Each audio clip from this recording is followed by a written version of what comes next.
Boa tarde, Bahia! No ar, encontro marcado. Hoje nós temos a satisfação de termos conosco o Dr. Augusto Angelim, veterinário e diretor da Clínica Vida Animal. Eu acho que é um assunto muito importante o que nós vamos falar, porque cada pessoa, a gente sabe que tem um animal de estimação. E nada melhor do que receber, digamos assim, instruções importantes para mantê-los perfeitamente rígidos. Dentro de instantes.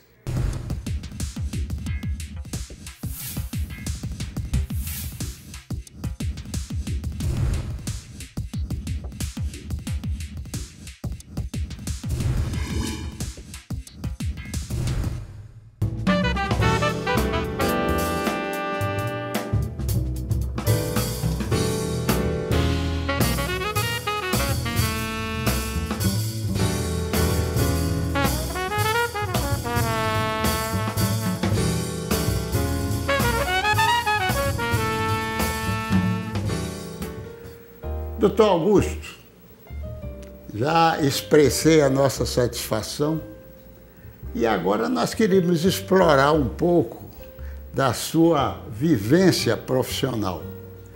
E eu começava a lhe indagar, digamos, quais são os cuidados que as pessoas devem ter com os animais para que eles sejam sadios. Doutor Moreira, antes de mais nada, queria agradecer esse convite de participar deste programa. E falar de animais é muito fácil. Para mim é muito fácil. Eu tenho já algumas décadas lidando com os animais e é uma satisfação também muito grande. Cuidar dos animais, e hoje, é como o senhor falou, cada um tem... É muito difícil nós termos hoje uma família que não tenha um pet. E aí, primeiro, o que é um pet? Porque antigamente, a gente dizia muito o seguinte, que as pessoas têm um cão. Ah, eu tenho um cão de estimação. Depois, introduzimos o gato. Hoje, o senhor não imagina a variedade de pets que nós temos nos lares os mais diversos, que vão desde os hamsters, lagartos, cobras, aranha, enfim, tem uma infinidade de alternativas. Então, hoje, para cuidar, o que a gente tem que ter em mente, primeiro, é que a questão da guarda responsável. As pessoas têm que entender que a partir do momento que a gente adquire um animal, a gente tem que saber que a gente vai ter a obrigação de cuidar desse animal durante muitos anos. Um cão, para que as pessoas tenham uma noção, pode viver até 20 anos. Então, com o advento dos avanços da medicina veterinária e tudo que vem agregando, nós conseguimos proporcionar aos animais hoje, particularmente aos cães, aos gatos, uma longevidade que está superando os 15, 16 anos. Então, estamos chegando com animais a 18, 20 anos. Então, é uma grande responsabilidade durante muito tempo. Então, cuidar dos animais, se a gente pudesse falar assim, seria... além do carinho, além da atenção, proporcionar para eles uma alimentação adequada. Foi-se o tempo em que a gente dava resto de comida para os nossos animais. Hoje nós temos alimentos balanceados, que os fabricantes não gostam nem que chame de ração, são alimentos balanceados. Mas são rações que foram idealizadas para cada espécie e com subvariações de alimentos para cada raça. Nós temos hoje uma ração específica para um pincher, para o piquinês, para um golden, com as variedades que a própria raça necessita. Além disso, proporcionar para os animais também uma atenção médica. Hoje, os nossos pets têm que frequentar as clínicas pelo menos a cada 6 meses, para que a gente faça as vacinações, vermifugações e avaliações clínicas, para proteger estes animais e os seres humanos. Então, alimentação, cuidados básicos de atenção aos animais e avaliação médica e o cuidado com a saúde, eu diria que fecha aí um tripé importante para que a gente possa proporcionar um cuidado adequado para os nossos animais. Agora, veja só, é uma curiosidade. Quando fala-se nos pets, a proporção, digamos, de cães e gatos, como é que isso existe? Pela sua experiência. Veja bem, doutor, a questão é o seguinte. Hoje, com a regionalização, por exemplo, se a gente for falar em Bahia, Sim. Nós ainda temos uma proporção de cães muito superior à quantidade de gatos. Mas essa proporção ela vem reduzindo progressivamente por alguns fatores. Primeiro, amenizou-se muito a questão do preconceito com os gatos. As pessoas começaram a entender o gato e saber, principalmente, que cão é cão, gato é gato. Na teoria isso é simples, mas as pessoas queriam ter um gato e que o gato se comportasse como um cão. Então, com a mesma expressão, com a mesma forma de agir, o cão você pega o brinquedo, joga para lá 10 vezes e ele vai e pega 10 vezes e vem com o rabinho abanando. Se fizer isso com o gato olha para você e diz assim, não estou afim. E ele não vai. Então, com a questão da possessividade das pessoas, elas entendem assim, não, o gato é egoísta, o gato não gosta de mim. Mas é porque eram visões completamente equivocadas. Então, hoje as pessoas começaram a entender como é que funciona um gato e a aceitar o gato do jeito que ele é. Então, os gatos são mais caprichosos? São mais... os defensores dos gatos, eles dizem que são mais inteligentes. Porque ele olha assim, não, por que eu vou ter que ir lá pegar esse negócio? Eu não vou pegar, não estou afim. Eu estou aqui olhando, vai pegar você. Então o gato fica naquele temperamento que não é que o gato não brinque. Eu mesmo tenho uma gata, quando ela quer brincar, ela se aproxima, vem, brinca com a gente e tal. Na hora que ela enche o saco, cansei, não estou mais afim de brincar. E aí a gente tem que respeitar.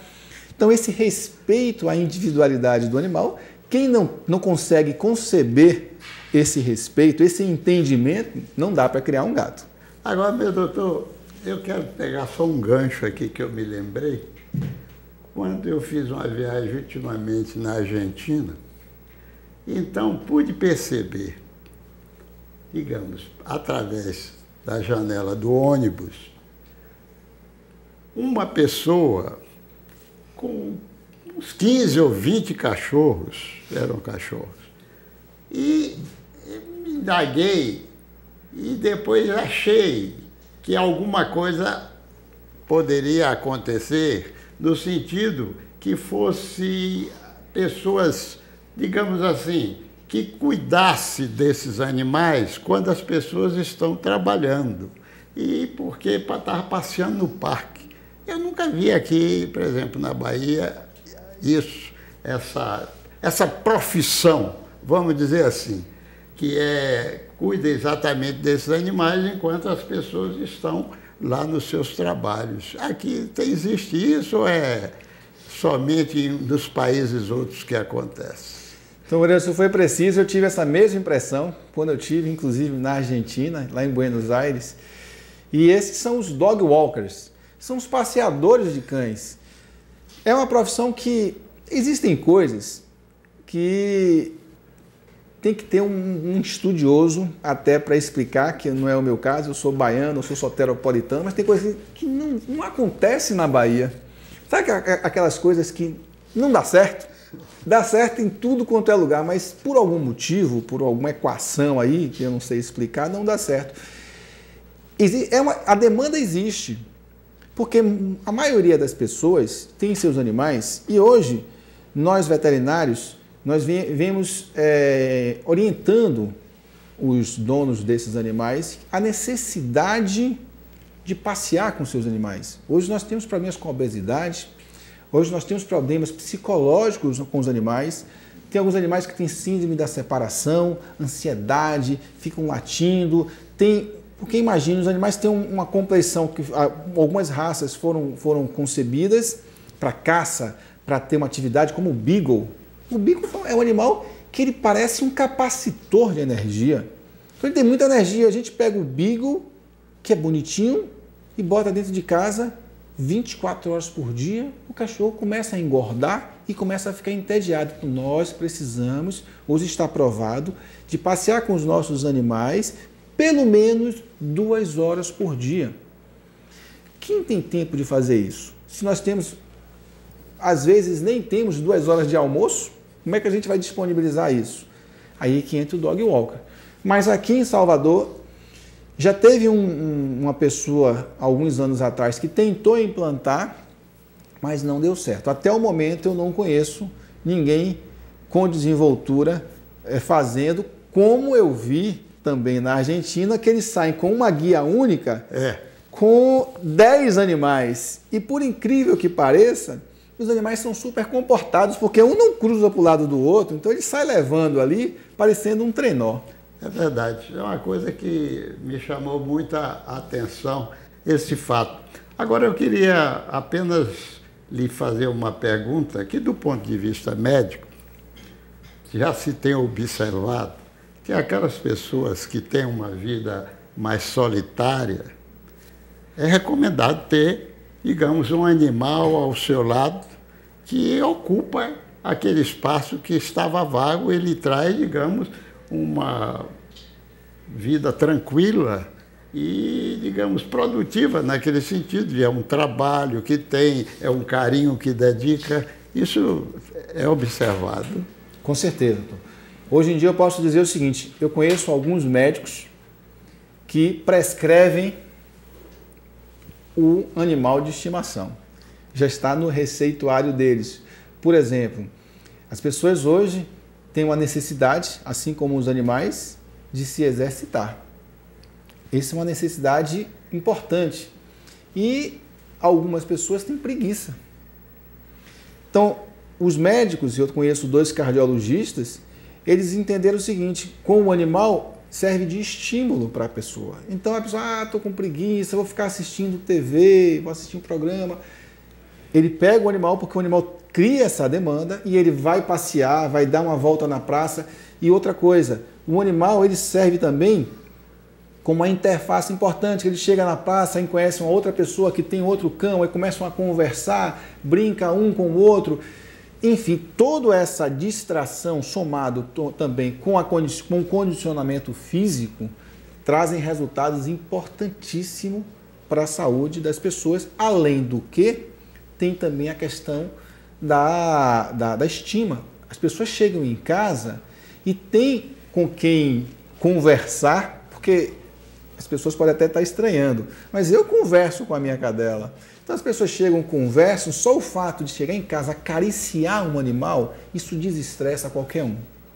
Eu até ouvi falar, como eu não possuo nenhum, que naquela praça Ana Lúcia Magalhães, acho que é no sábado, tem um dia X, que há uma concentração muito grande, não é, de animais e como tal, dos seus proprietários. Eu até acho que traz uma inter-reação de amizade. Através do animal, começa a fazer uma amizade humana e até muito benéfica. Isso tem apreciado. Isso acontece realmente. Na Praça Ana Lúcia Magalhães, que fica no fim de linha da Pituba, que é uma praça que foi muito bem trabalhada, e hoje criou esse hábito porque tem uma concentração de moradores muito grande com animais e eles se encontram lá aos sábados e aos domingos e tem essa confraternização, já tem um grupo, eles jogam bola, eles brincam, já conhecem entre si e isso é uma coisa importantíssima, essa interação é extremamente saudável. Eu apenas aproveito até, se me permitir no espaço, para me dirigir a você. É a finalidade do nosso programa. É exato, a gente dirigir a pessoa que está ali com o seu animal e dizer o seguinte, que levar o animal, a gente já falou aqui, a gente leva o animal para passear, é importante para o animal, é importante para você com o seu cuidado físico. Agora, não se esqueça de levar o saquinho. Por que o saquinho? As fezes dos animais, além de sujar, podem transmitir doenças para os outros animais e também para as pessoas. Então, hoje é inadmissível você sair de casa com o seu animal e não levar um saquinho. O saquinho, da mesma forma, quando você pega a coleira do seu animal, pega o saquinho. O seu animal fez o cocôzinho, recolhe, lacra e coloca no lixo. Isso é tão fácil. E algumas pessoas ainda têm uma resistência. Eu não sei por que tem resistência em fazer isso. Isso é um ato de cidadania e de respeito a toda a comunidade.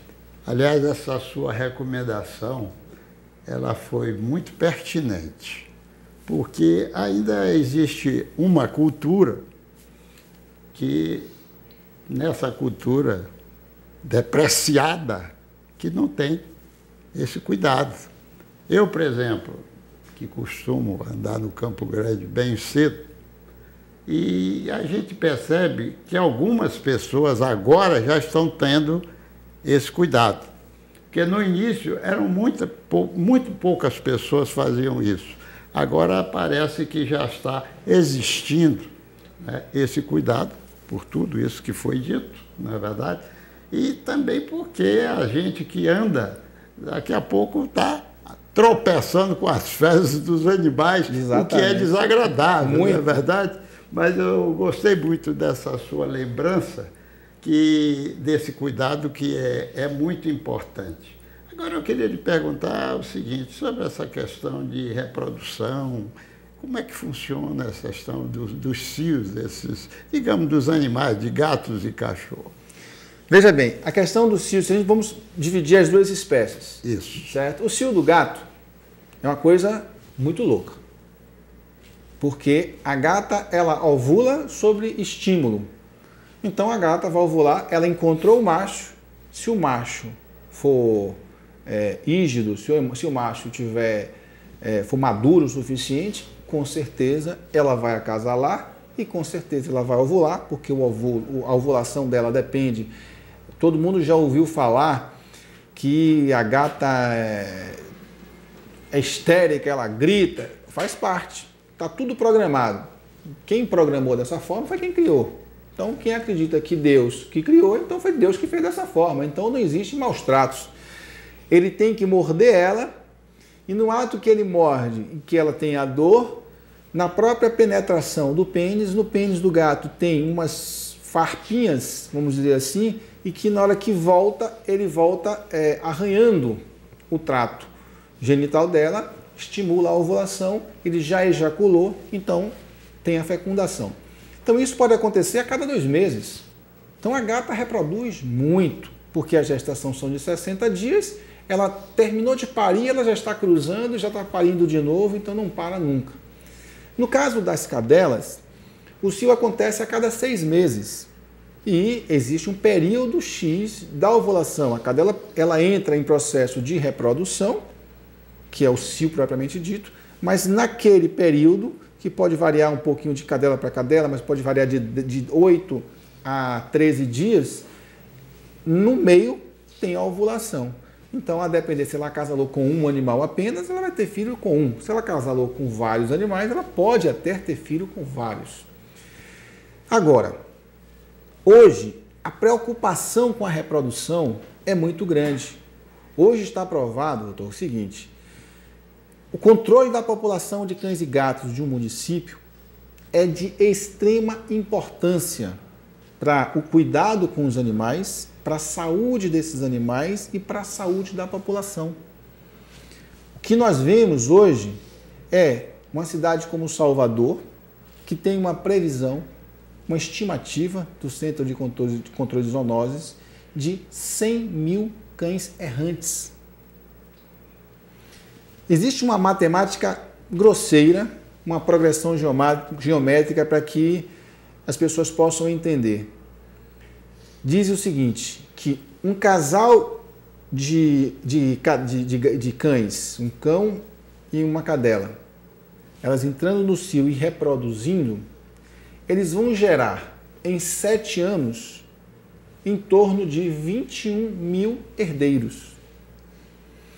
Então, se nós deixarmos esse casal agora, que eles cruzam entre si, vão gerar em torno de 8 filhotes, que tem machos e fêmeas que vão cruzar, que vão gerar outros filhotes que a cada 6 meses. Então, esta progressão geométrica pode chegar a um número estarrecedor de 21 mil herdeiros em 7 anos. Isso é o completo descontrole. Não tem estrutura física que consiga agregar esses animais todos. Não tem condição de saúde das pessoas, porque esses animais vão transmitir doenças. Esses animais expostos às ruas, eles vão ser maltratados, como estão sendo maltratados, eles estão sendo atropelados, eles estão morrendo de fome, eles estão morrendo de doenças. E o que é pior, e hoje que é a preocupação maior da Secretaria Municipal de Saúde de qualquer município, eles podem transmitir a raiva, que é a doença mais letal, a zoonose mais letal que existe e a mais cruel, porque a morte realmente é muito triste. Realmente, quem já percebeu, já viu um caso desse tipo de raiva, como o senhor disse, realmente é algo tenebroso. O que é injusto é que não tem mais o que se descobrir sobre raiva. Apenas, por exemplo, a cura da raiva, só existem 3 casos no mundo. 2 nos Estados Unidos e um que foi aqui em Pernambuco. Mas é uma cura, mais ou menos. Esse caso que teve em Pernambuco, que utilizaram um protocolo americano, o jovem, que na época tinha em torno de 12 anos, ele não morreu. Mas deixou sequela, né? Ele está completamente sequelado, certo? Ele apenas não morreu, mas ele não tem vida, ele está completamente, mentalmente, ele virou enfim, ele está sobrevivendo. Então a gente não pode considerar que tem a cura, mas fora isso, já se sabe tudo sobre a raiva. E principalmente, já se sabe como a gente tem que fazer para agir preventivamente. O que faltam ainda são ações eficazes do poder público. Então é preciso que o poder público faça apenas o que é da sua obrigação. Se fizer esta receita que o Ministério da Saúde orienta todos os municípios, nós não teremos um caso de raiva. E o que hoje acontece é que, para que a gente saiba se um município ele tem raiva, só tem uma forma.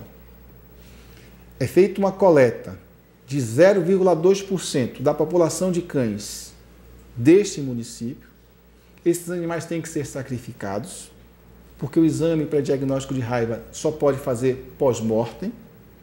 Ela é encaminhado para o Laboratório Central da Bahia, que é o LACEN, que fica aqui em Salvador, na Valdemar Falcão, e é feito os exames. Então, por exemplo, se nós tirarmos deste município 10 animais, é feito a eutanásia desses animais, foi feito o exame, não deu nenhuma amostra positiva, até este momento, esse município está livre da raiva. Se essas estatísticas for sendo feitas num prazo de 4 anos, este município está livre da raiva. Agora, se não for feita essa amostragem, não tem como saber. Eu agora estava me lembrando de ensinamentos passados. E quando faz, porque para o diagnóstico, eu acho que ao sacrificar o animal, para a tal pesquisa dos corpúsculos de Negri. Exatamente. Eu já estou lembrando. Foi longe. Porque aí é que realmente você comprova a existência do vírus. Do vírus, né? Que é alguma coisa. Eu queria ter uma pergunta que eu ia lhe fazer o seguinte. Nessa questão de cruzamento de animais, digamos, dos descendentes, dos diretos e daqueles mais afastados, isso, porque na medicina humana isso tem, digamos assim, alguns problemas que não são bem vistos, inclusive porque qualquer doença que existe ou hereditária, ela tem um pronunciamento muito mais expressivo. E na parte dos animais, isso existe ou não tem nada? Existe, mas o conceito é diferente. A consanguinidade, inclusive, é uma ferramenta utilizada para a criação.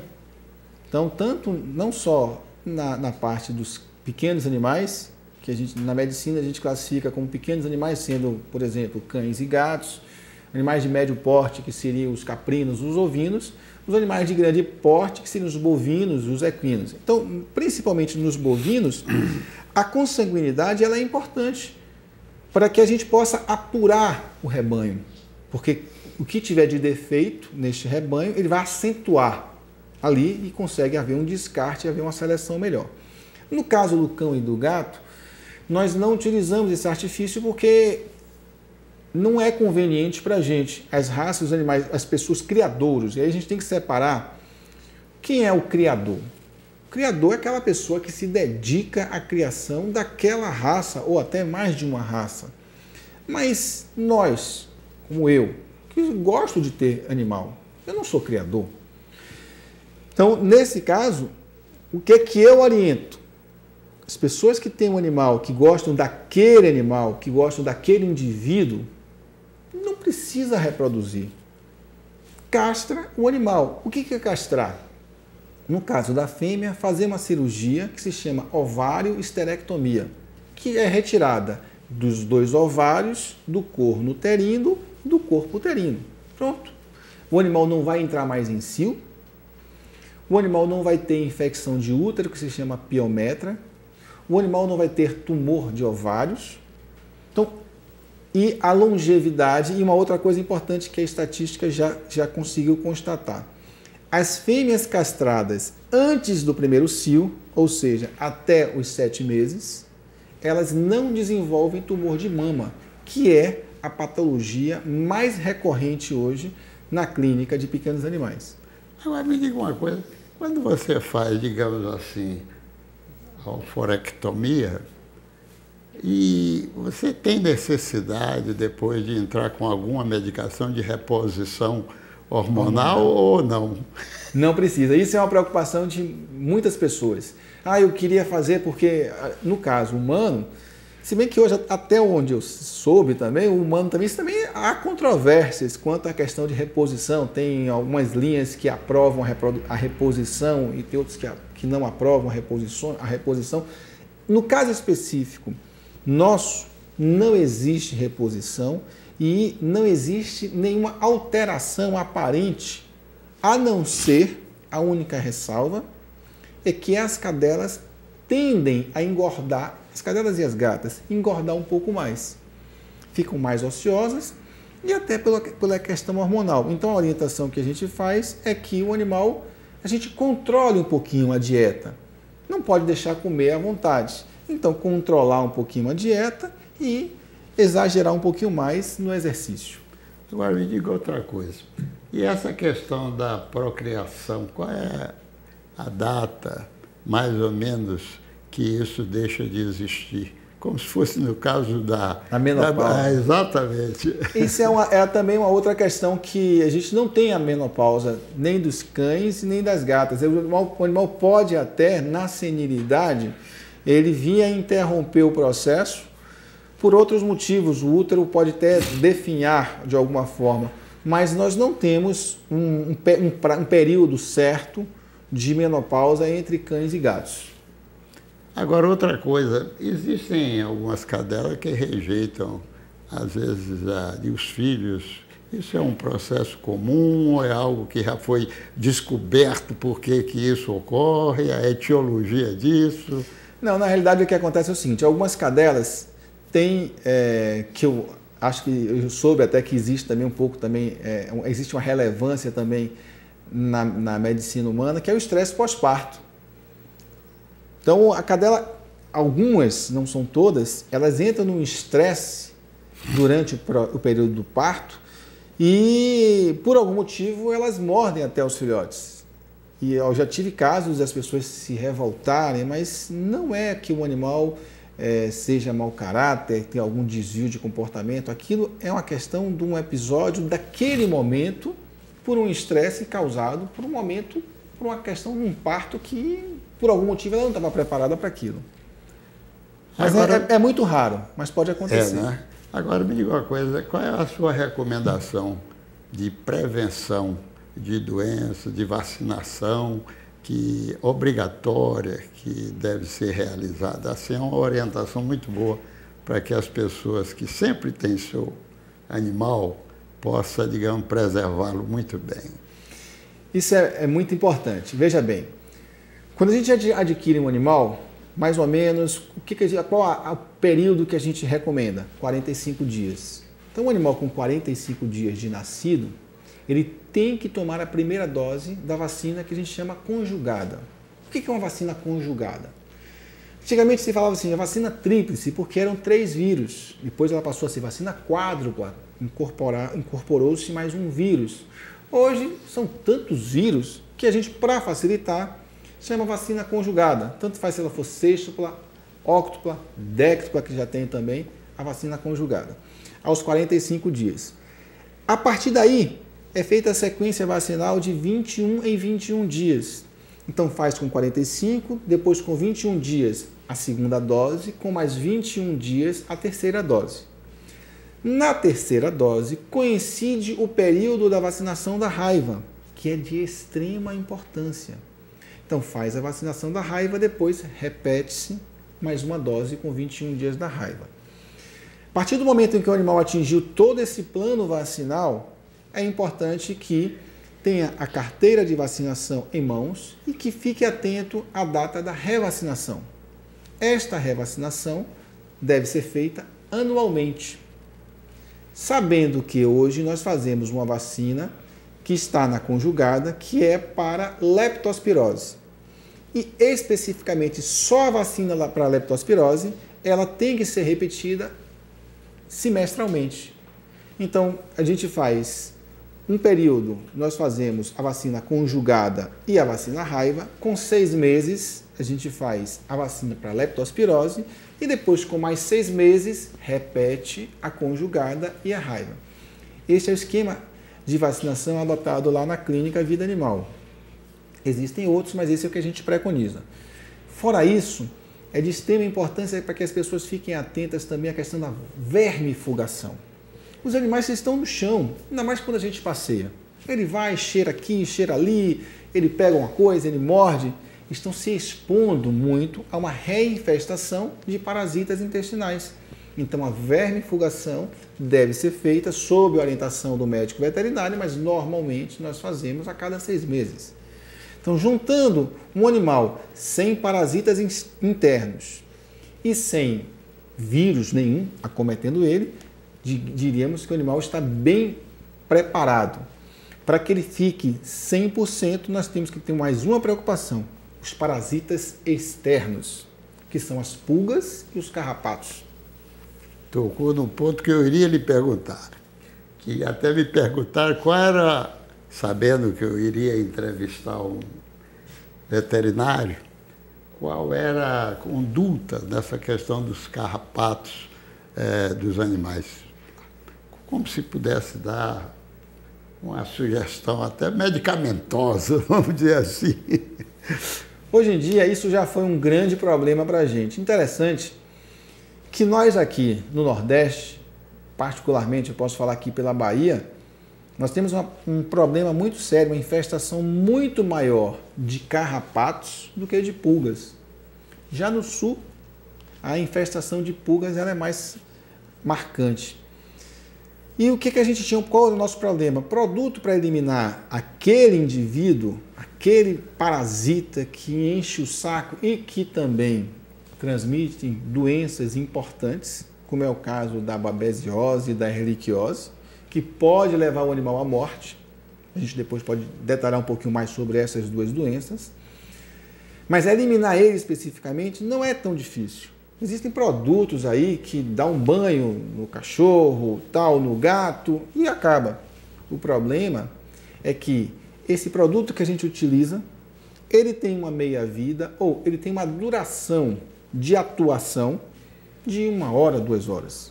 Aí o que o carrapato faz? Ele fica ali espreitando, diz, não, me aguarde. Aí o cachorro vai, brinca, na hora que ele sente que o produto já perdeu efeito, ele, ops, essa é a minha vez. Entra de novo e está sempre reproduzindo. Então nós teremos um problema com o animal e com o entorno desse animal. Aí os laboratórios criaram produtos com uma meia-vida de 30, 40 dias. Então a coisa ficou mais fácil. Então existem produtos como, por exemplo, um princípio ativo que se chama fipronil, existe outro chamado piriprol, existem vários produtos que no momento que a gente coloca uma pipeta no animal, aquilo vai impregnando a pele do animal e toda vez que o carrapato sobe, ele tem um efeito que a gente chama efeito knockdown. Cai, morre. Então, a partir do momento que a gente consegue eliminar todos os carrapatos do meio ambiente, a gente fica resolvido o problema. Então, é preciso que tenha atenção com os animais e também com o seu entorno.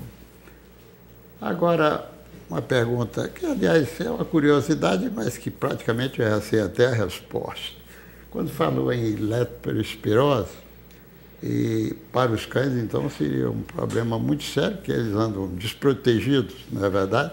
Mas que o meio de contaminação é o mesmo. É aquela água onde tem as presas de ratos e coisa que o valha.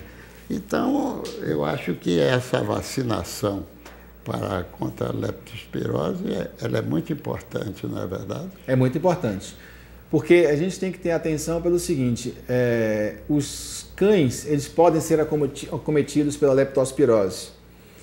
E existe a possibilidade também, num nível de infestação muito grande, de ele transmitir a leptospirose para a gente, através da urina. Então, isso já existem registros. Então, é uma questão de, além de trazer um dano para o animal, na maioria das vezes irreversíveis, a condição renal do animal fica bastante comprometida quando ele consegue sobreviver à doença, mas também ele pode vir a também ter processo de transmissão. Então, as vacinas, doutor, como um todo, elas são muito importantes, principalmente aquelas vacinas que protegem o animal de doenças que são as zoonoses. O que são as zoonoses? São as doenças transmitidas dos animais para os seres humanos. Então, leptospirose, raiva, continua sendo uma questão muito importante. Agora, me diga uma coisa, alguém me perguntou sobre essa questão de febre maculosa. O que é que o senhor tem de dizer dessa história?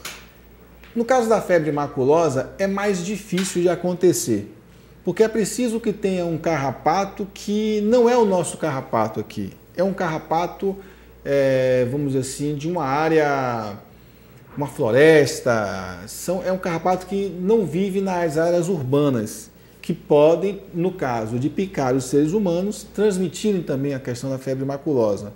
Mas para a gente aqui, para a nossa realidade, é uma realidade bem distante, não chega a preocupar tanto.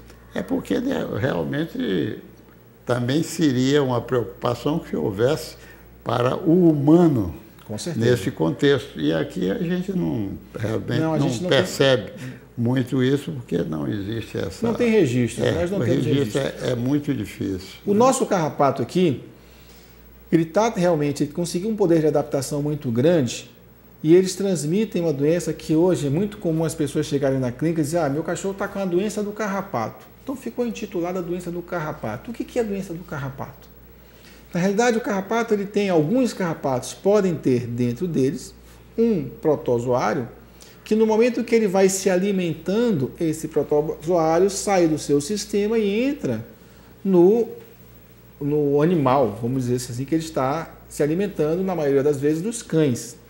E aí o animal passa a conviver com esse hematozoário dentro da circulação dele e ele pode ficar com essa doença silenciosa até 2 anos, o que traz realmente uma dificuldade muito grande no tratamento, porque na hora que ela começa a se acentuar, às vezes a gente não sabe aonde isso vai desencadear. O animal pode ter uma simples diarreia, ou, como é um hematozoário, ele está na circulação sanguínea, ele pode se instalar nos olhos do animal, o animal tem uma cegueira, ou no sistema nervoso, o animal pode ter um problema de convulsões.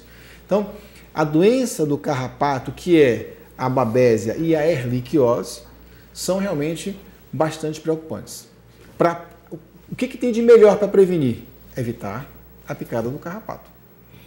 Agora, uma coisa que eu iria lhe perguntar, e o cuidado que deve ter E as pessoas que realmente têm seus animais deveriam ter muito cuidado com a questão da larva migras lá na praia e essa coisa. Qual é essa recomendação, meu doutor, que o senhor faz?